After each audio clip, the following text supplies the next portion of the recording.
প্রতি মুহূর্তে দেশের মানুষের মুখে মুখে নানান ধরনের গুঞ্জন, নানান ধরনের গুজবও উঠছে। কি হতে যাচ্ছে, কি হচ্ছে, দেশে কি ঘটতে যাচ্ছে, সেনাবাহিনী কি করবে, সেনাবাহিনীর কি করা উচিত। আমি দুটি ছোট্ট ঘটনাকে কেন্দ্র করে একটু সহজ ব্যাখ্যা করার চেষ্টা করি।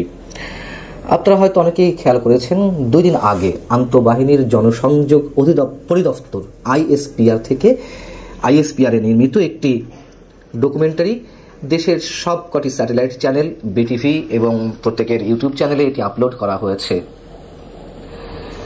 এবং প্রচার করা হয়েছে। একই সঙ্গে শনিবার আইএসপিআরেরই একটি বিজ্ঞপ্তি সব গণমাধ্যমেই প্রচার হয়েছে, প্রকাশ হয়েছে। তা হচ্ছে ক্যান্টনমেন্ট এলাকা সংলগ্ন যে এলাকাগুলো রয়েছে সেগুলোতে সভা সমাবেশের উপরে নিষেধাজ্ঞা জারি করার কথা বলা হয়েছে।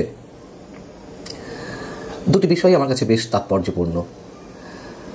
প্রথমে যদি তথ্যচিত্র নিয়ে আলোচনা করি, সাদা চোখে এটি অনেকের কাছে মনে হতে পারে এটি সশস্ত্র বাহিনীর কর্মকাণ্ডের উপরে একটি ডকুমেন্টারি। এমন তথ্যচিত্র যে সশস্ত্র বাহিনী এর আগে করেনি বা টেলিভিশন চ্যানেলগুলোতে প্রকাশ করেনি তা কিন্তু নয়, অবশ্যই করেছে এর আগেও।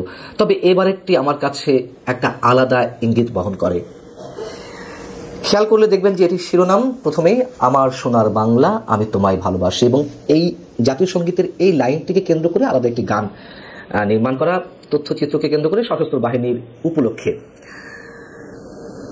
যখন বিভিন্ন দিক থেকে আমাদের জাতীয় সঙ্গীতের উপরে আঘাত আসছে, জাতীয় সঙ্গীত কেউ কেউ গাইছেন, তার সামনে দাঁড়িয়ে আরেকটি পক্ষ অমুকের দালাল, অমুকের এজেন্ট বলে তুচ্ছ তাচ্ছিল্য হুমকি দেওয়া হচ্ছে, তখন আমাদের জাতীয় সঙ্গীতের প্রথম লাইনটি সশস্ত্র বাহিনীর এই ডকুমেন্টারিটিতে ব্যবহার করা খুবই তাৎপর্যপূর্ণ। আপনারা যারা তথ্যচিত্রটি দেখেছেন নিশ্চয়ই খেয়াল করেছেন যে এটি গতানুগতিক। এই জন্য গতানুগতিক বলছি যে দেশের বিভিন্ন প্রাকৃতিক দুর্যোগের সময় সশস্ত্র বাহিনীর সদস্যদের, সেনা, নৌ, বিমান বাহিনীর সদস্যদের যেই মানবিক কাজগুলো, জীবনের ঝুঁকি নিয়ে যে মানুষকে উদ্ধার করা বা মানুষের মাঝে জীবন উদ্ধারকারী সামগ্রী পৌঁছে দেওয়া, সেগুলো এখানে তুলে আনা হয়েছে। এখানে 5 আগস্ট অভ্যুত্থানে সেনা সদস্যরা যে সাধারণ মানুষের কাতারে এসে দাঁড়িয়েছিলেন তারও কয়েকটি দৃশ্য এখানে তুলে আনা হয়েছে। এবং 5 আগস্ট সেনা প্রধান প্রথম যে বক্তব্যটি দিয়েছিলেন জাতির উদ্দেশ্যে, যেটি সব টেলিভিশন চ্যানেলে ব্রডকাস্ট করা হয়েছিল, টেলিকাস্ট করা হয়েছিল, তারও একটি খণ্ডচিত্র এখানে তুলে আনা হয়েছে। এগুলো দেখানোর মানে কি? যদি সহজভাবে প্রশ্ন করি, বিষয়গুলো সহজ অনেক।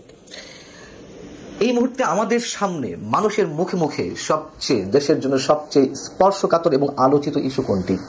নিশ্চয়ই রাখাইনের উদ্দেশ্যে বাংলাদেশের মধ্য দিয়ে তথা কথিত মানবিক করিডোর দেওয়ার বিষয়টি।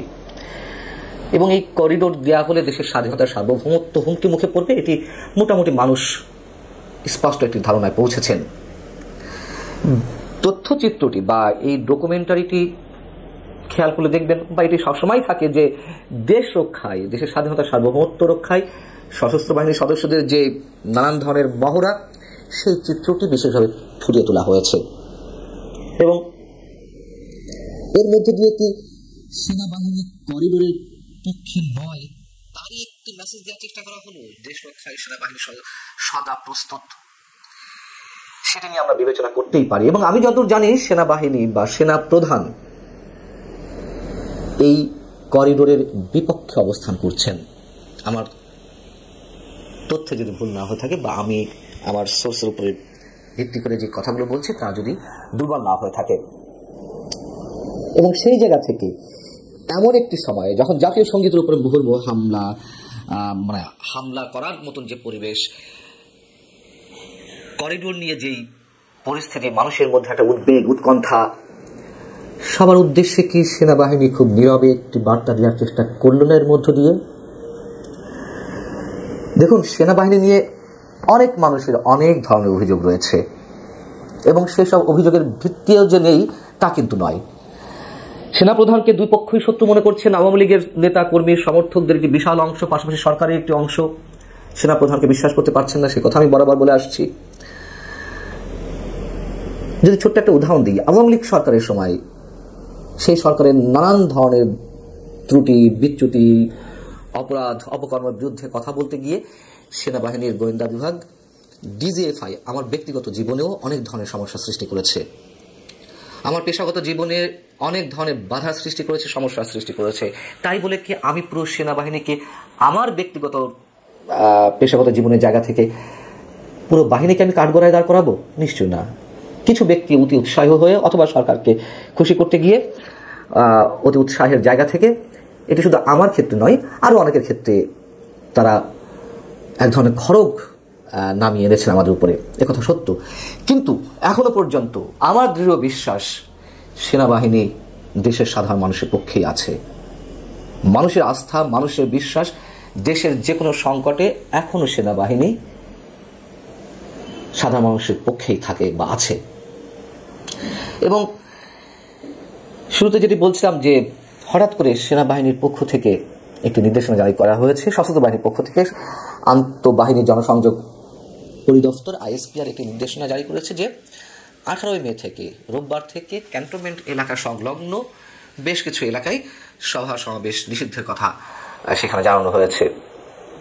হঠাৎ করে তাদের এই নির্দেশনা কেন, তা নিয়ে মানুষের মধ্যে নানান ধরনের গুঞ্জন রয়েছে। তবে এরকমও জানা যাচ্ছে যে সেনাবাহিনীতে বিশৃঙ্খলা এবং নাশকতা সৃষ্টির অভিযোগে সেনা সদস্য নাইমুল ইসলাম সহ তার আরও 2 সহযোগীকে গ্রেপ্তার করেছে সেনাবাহিনী, এবং তাদের একটি বিশেষ পরিকল্পনা ছিল রোববার সেনানিবাসের প্রবেশ পথে বিক্ষোভ সমাবেশের নামে বড় একটি নাশকতার এরকম একটি পরিকল্পনা ছিল। এবং এই সেনা সদস্য 5 আগস্টের পক্ষ থেকে তিনি বিভিন্ন গণমাধ্যমে উস্কানিমূলক বক্তব্য দিয়ে আসছিলেন সেনাবাহিনীর বিরুদ্ধে।